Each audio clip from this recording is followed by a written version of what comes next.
Assalamualaikum warahmatullahi wabarakatuh. Saya Irsatul Fira dari Fakultas Agama Islam, Program Studi Perbankan Syariah Universitas Muhammadiyah Sumatera Utara. Di video kali ini saya akan membahas tentang Al-Qadul Hasan. Sebelum lanjut, jangan lupa like, comment, and subscribe. Yang akan kita bahas pada tema kali ini yaitu yang pertama ada akad qad, pengertian qad, selanjutnya ada rukun dan ketentuan syariah, dan yang terakhir yaitu syarat-syarat al-qadul hasan. Yang pertama di sini ada akad qad. Akad qad merupakan salah satu perwujudan prinsip tolong-menolong dalam praktek bank syariah. Perjanjian qad adalah perjanjian pinjaman. Perjanjian qad pemberi pinjaman atau kreditor memberi pinjaman kepada pihak lain dengan ketentuan penerima pinjaman akan mengembalikan pinjaman tersebut pada waktu yang telah diperjanjikan dengan jumlah yang sama ketika pinjaman itu diberikan. Lanjut pengertian dari al-qad. Qadul Hasan adalah pinjaman tanpa laba atau zero return. Al-Quran sangat menganjurkan kaum muslim untuk memberi pinjaman kepada yang membutuhkan. Peminjam hanya wajib mengembalikan pokok pinjamannya, tetapi dibolehkan memberi bonus sesuai dengan kerilaannya. Qardul Hasan adalah pinjaman tanpa dikenakan biaya atau hanya wajib membayar sebesar pokok utangnya. Pinjaman seperti inilah yang sesuai dengan ketentuan syariah atau tidak adanya riba. Karena kalau meminjamkan uang, maka ia tidak boleh meminta pengembalian yang lebih besar dari pinjaman yang diberikan. Namun, si peminjam boleh saja atas kehendaknya sendiri memberi kelebihan atas pokok pinjamannya. Selanjutnya di sini ada rukun al-qad hasan. Salah satu transaksi dalam ekonomi Islam adalah al-qad al-hasan dan tentulah memiliki rukun. Rukun adalah sesuatu yang harus ada pada suatu pekerjaan atau amal ibadah dalam waktu pelaksanaan amal ibadah tersebut. Adapun rukun yang harus al-qad al-hasan penuhi adalah sebagai berikut. Yang pertama, orang yang meminjamkan pinjaman atau muqtaris. Selanjutnya pihak yang memberi pinjaman atau biasa disebut dengan mu'arid.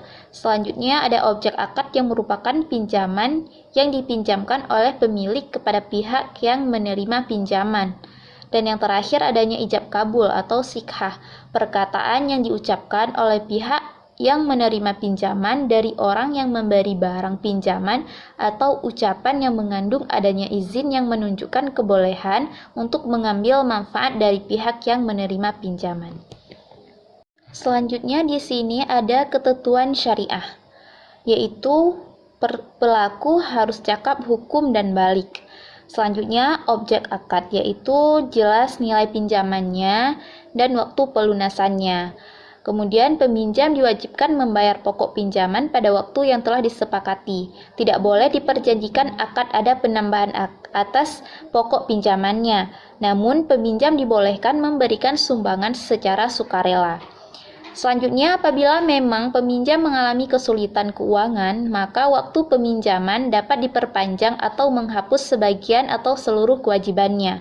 Dan yang terakhir yaitu ijab kabul, adalah pernyataan dan ekspresi saling ridha atau rela di antara pihak-pihak pelaku akad yang dilakukan secara verbal, tertulis, melalui korespondensi atau menggunakan cara-cara komunikasi modern. Yang terakhir, saya akan membahas tentang syarat-syarat al-qadul hasan. Yang pertama, pihak yang meminjam atau muqtarid. Pihak yang meminjam adalah seseorang yang meminjam sejumlah uang atau harta kepada orang lain untuk digunakan sementara waktu dan akan dikembalikan pada waktu yang telah disepakati. Secara rinci, dapat dijelaskan bahwa peminjam haruslah mempunyai kriteria yang sempurna. Sebagai syarat penting untuk melakukan pinjaman menurut syara, yaitu yang pertama layak menjalankan perniagaan, selanjutnya mampu membayar kembali orang yang bangkrut atau muflis, dan yang terakhir yaitu meminjam untuk pembelanjaan hidup. Selanjutnya yang kedua yaitu pihak yang memberi pinjaman atau muqtarid.